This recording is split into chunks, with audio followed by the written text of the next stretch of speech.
1 de enero de 2002. Medianoche. En 12 países europeos, 304 millones de personas se despiertan con una moneda nueva en el bolsillo. Bueno, técnicamente se despiertan con monedas y billetes nuevos en los cajeros automáticos, porque la logística empezó a medianoche. 15.000 millones de billetes. 52.000 millones de monedas. Distribuidos simultáneamente en países que van de Finlandia a Portugal. La mayor operación logística monetaria de la historia. Hasta ese momento, un alemán pagaba en marcos. Un francés, en francos. Un italiano, en liras. Un español, en pesetas. Cada moneda con su historia, su identidad, su orgullo nacional. Y de repente, todas desaparecieron. Reemplazadas por algo que no existía 3 años antes, el euro. Fue la primera vez en la historia que estados soberanos cedieron voluntariamente el control de su moneda a una institución supranacional. Ningún imperio lo había logrado por la fuerza. Europa lo hizo por acuerdo. ¿Fue una genialidad o una locura? Depende de a quién preguntéis. Pero antes de responder, necesitamos aclarar algo que mucha gente confunde. Dinero y divisa no son lo mismo. En el episodio anterior vimos cómo Nixon desconectó el dólar del oro en 1971 y el mundo entró en la era del dinero fiat. Todas las monedas importantes dejaron de estar respaldadas por oro. Todas flotan.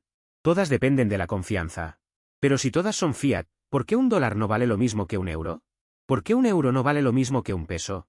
¿Y qué es exactamente lo que se intercambia cuando decís que el euro está fuerte o el yen se ha debilitado? Hoy vamos a distinguir dos conceptos que usamos como si fueran iguales, dinero y divisa, y veremos por qué la diferencia importa. Hablaremos del mayor mercado del mundo, de un experimento monetario sin precedentes, y de una pregunta que lleva más de una década sin respuesta clara. Empecemos con una analogía. Pensad en la longitud. Es un concepto abstracto. La distancia entre dos puntos. Existe independientemente de cómo la midáis. Ahora pensad en las unidades que usamos para medir longitud. Metros. Pies. Millas. Codos. Son herramientas concretas que expresan ese concepto abstracto. Diferentes culturas usan diferentes unidades, pero la longitud sigue siendo longitud.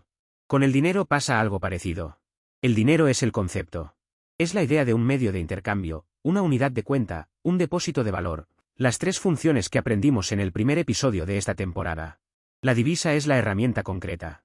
El euro, el dólar, el yen, la libra, son formas específicas que adopta el dinero en diferentes países y contextos. ¿Por qué importa esta distinción? Porque una divisa puede dejar de funcionar como dinero. Lo hemos visto. El bolívar venezolano es técnicamente una divisa. Tiene billetes, monedas, un código ISO. Pero durante años dejó de cumplir las funciones del dinero. Los venezolanos no lo querían como depósito de valor, preferían dólares como medio de intercambio. Y los precios en bolívares cambiaban tan rápido que apenas servía como unidad de cuenta. Era una divisa sin las propiedades del dinero. La cáscara sin el fruto. Si las divisas son herramientas distintas para expresar el mismo concepto, necesitamos una forma de compararlas. ¿Cuántos euros vale un dólar? ¿Cuántos yenes vale una libra? La respuesta la da el tipo de cambio. Y el lugar donde se establece es el mercado de divisas, el Forex. Es el mercado más grande del mundo. Y no es una exageración retórica. Según la encuesta trienal del Banco de Pagos Internacionales, el BIS, el mercado Forex mueve 7,5 billones de dólares al día. 7,5 billones. Con B de billones. Para ponerlo en perspectiva, todas las bolsas de valores del mundo juntas, Nueva York, Londres, Tokio, Shanghái, mueven una fracción de eso. El Forex no tiene una sede física. No hay un edificio donde se compran y venden divisas. Es una red global de bancos, empresas, fondos y traders conectados electrónicamente. Opera las 24 horas del día, 5 días a la semana. Cuando cierra Tokio, abre Londres. Cuando cierra Londres, abre Nueva York. La mayoría de las transacciones no son turistas cambiando euros por dólares en el aeropuerto. Son empresas multinacionales pagando a proveedores en otras monedas. Bancos centrales gestionando sus reservas. Fondos de inversión apostando sobre el futuro de una economía. Y sí, también especuladores. El tipo de cambio entre dos divisas refleja, en teoría, la fuerza relativa de las dos economías. Si la economía americana crece más que la europea, el dólar tiende a fortalecerse frente al euro. Si la inflación en Japón sube más que en otros países, el yen tiende a debilitarse. Digo en teoría porque en la práctica intervienen muchos factores más, tipos de interés, flujos de capital, expectativas, política, incluso rumores. El Forex es el mercado más líquido del mundo, pero también uno de los más difíciles de predecir. No todos los países dejan que su divisa flote libremente. Hay, básicamente, 3 enfoques. El primero es el tipo flotante. La mayoría de las economías avanzadas, Estados Unidos, la zona euro, Japón, Reino Unido, dejan que el mercado determine el valor de su moneda. El Banco Central interviene ocasionalmente, pero no fija un objetivo. El segundo es el tipo fijo. Algunos países atan su moneda a otra, normalmente el dólar, a un tipo de cambio invariable. Hong Kong, por ejemplo, mantiene su dólar hongkonés atado al dólar americano desde 1983. Para mantener la paridad, el Banco Central compra o vende divisas constantemente. Es caro y exige disciplina, pero ofrece estabilidad. El tercero es el tipo gestionado, un punto intermedio. China es el ejemplo más famoso. El yuan no flota libremente, pero tampoco está fijado. El Banco Popular de China establece un rango diario y permite que el yuan se mueva dentro de ese rango. Si se acerca a los límites, interviene. Es como dejar que un perro pasee, pero con correa. Cada sistema tiene ventajas y costes. El tipo flotante da flexibilidad pero puede generar volatilidad. El tipo fijo da estabilidad pero exige grandes reservas y limita la política monetaria. El gestionado busca lo mejor de ambos mundos, pero es complejo de mantener y a veces genera desconfianza entre los inversores. Y luego está el euro, que no encaja en ninguna de las tres categorías anteriores. Es algo distinto. Algo que no se había intentado nunca. 11 países europeos, luego se sumaron más, hoy son 20, decidieron que en vez de gestionar tipos de cambio entre sus monedas, eliminarían las monedas nacionales por completo y compartirían una sola. Pensadlo un momento. Francia, Alemania, Italia, España, países con economías muy diferentes, ciclos distintos, tradiciones fiscales distintas, usando la misma moneda. Un tipo de interés fijado por el Banco Central Europeo en Frankfurt para todos por igual. Cuando la economía alemana necesita tipos altos para contener la inflación y la economía española necesita tipos bajos para estimular el empleo, el BCE tiene que elegir. No puede satisfacer a todos. El euro se creó el 1 de enero de 1999 como moneda electrónica. Los tipos de cambio entre las monedas participantes se fijaron de forma irrevocable. Un euro eran 166 pesetas. Para siempre. 3 años después, el 1 de enero de 2002, llegaron los billetes y monedas físicos. La operación logística fue extraordinaria.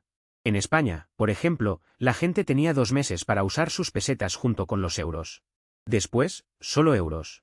Los defensores del euro argumentan que ha eliminado los costes de cambio de divisa, facilitado el comercio intraeuropeo y creado una zona de estabilidad monetaria.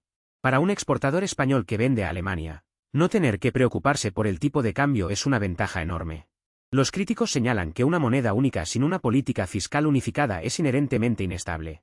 Cuando llegó la crisis de deuda de 2010 a 2012, Grecia, España, Portugal e Irlanda no podían devaluar su moneda para recuperar competitividad, porque ya no tenían moneda propia que devaluar. Estaban, en cierto sentido, en su propia jaula dorada. No de oro, sino de euros. El debate sobre el euro sigue abierto. Lo que nadie discute es que es el experimento monetario más ambicioso de la historia moderna. Y llegamos a la pregunta que probablemente muchos os estáis haciendo desde el principio de la temporada.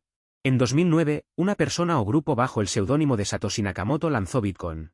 Un sistema de pago digital descentralizado, sin banco central, sin gobierno detrás, con una oferta máxima fijada en 21 millones de unidades. Funciona sobre una tecnología llamada blockchain, una cadena de bloques que registra todas las transacciones de forma pública y verificable. ¿Es Bitcoin dinero? Apliquemos las 3 funciones que aprendimos en el episodio 1. ¿Medio de intercambio? Técnicamente, sí. Podéis enviar Bitcoin a cualquier persona del mundo sin intermediarios.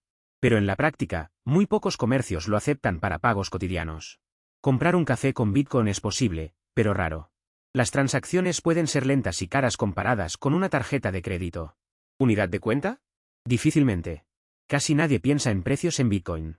Esta casa cuesta 3.5 bitcoins no es una frase que oigáis en ninguna inmobiliaria. Los precios se expresan en dólares o euros, y luego se convierten a Bitcoin si es necesario. ¿Depósito de valor? Aquí el debate es más intenso. Los defensores de Bitcoin argumentan que, a largo plazo, ha sido el activo con mejor rendimiento de la última década. Con una oferta limitada y matemáticamente predecible, dicen que es el mejor depósito de valor posible, oro digital. Los críticos responden que un activo cuyo precio puede caer un 50% en semanas no es un depósito de valor fiable. La volatilidad de Bitcoin es extraordinaria comparada con cualquier divisa importante. Vuestros ahorros en euros pueden perder un 2 o 3% de poder adquisitivo al año por la inflación. Vuestros ahorros en Bitcoin pueden duplicarse o reducirse a la mitad en meses. Entonces, ¿es dinero? ¿Es divisa? ¿Es un activo especulativo? ¿Es una reserva de valor emergente? La respuesta honesta es que no hay consenso. Bitcoin cumple parcialmente algunas funciones del dinero y falla en otras.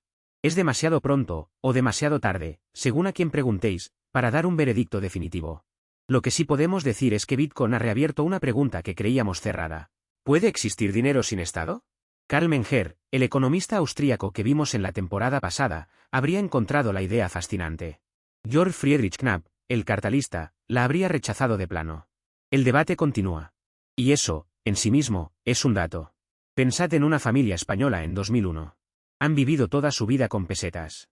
Saben que una barra de pan cuesta unas 70 pesetas. Que un café con leche cuesta 125. Tienen una intuición visceral de lo que cuestan las cosas. En enero de 2002, todo cambia. Ahora la barra cuesta 42 céntimos de euro. El café, 75 céntimos. Los números son distintos, las proporciones son distintas, la intuición tarda meses en recalibrarse. Muchos españoles recuerdan la sensación. Durante años, la gente seguía convirtiendo precios a pesetas mentalmente. 500 euros, esos son más de 80.000 pesetas.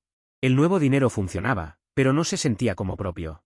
A escala global, las divisas afectan la vida de formas menos visibles. Un trabajador mexicano que envía dinero a su familia desde Estados Unidos depende del tipo de cambio peso-dólar. Si el peso se debilita, su familia recibe más pesos por cada dólar. Si se fortalece, menos. Su esfuerzo es el mismo. Lo que cambia es el tipo de cambio. Un exportador español que vende aceite de oliva a Japón celebra cuando el euro se debilita frente al yen. Su producto se vuelve más barato para los japoneses. Un importador español que compra electrónica de Japón prefiere lo contrario. Las divisas no son abstracciones. Son el medio a través del cual fluye la economía real. Cada movimiento del tipo de cambio beneficia a unos y perjudica a otros. No hay tipo de cambio que sea bueno para todos. 4 ideas para llevaros de este episodio. Primera, dinero y divisa no son lo mismo. El dinero es el concepto, medio de intercambio, unidad de cuenta, depósito de valor. La divisa es la herramienta concreta, euros, dólares, yenes. Una divisa puede existir sin cumplir las funciones del dinero.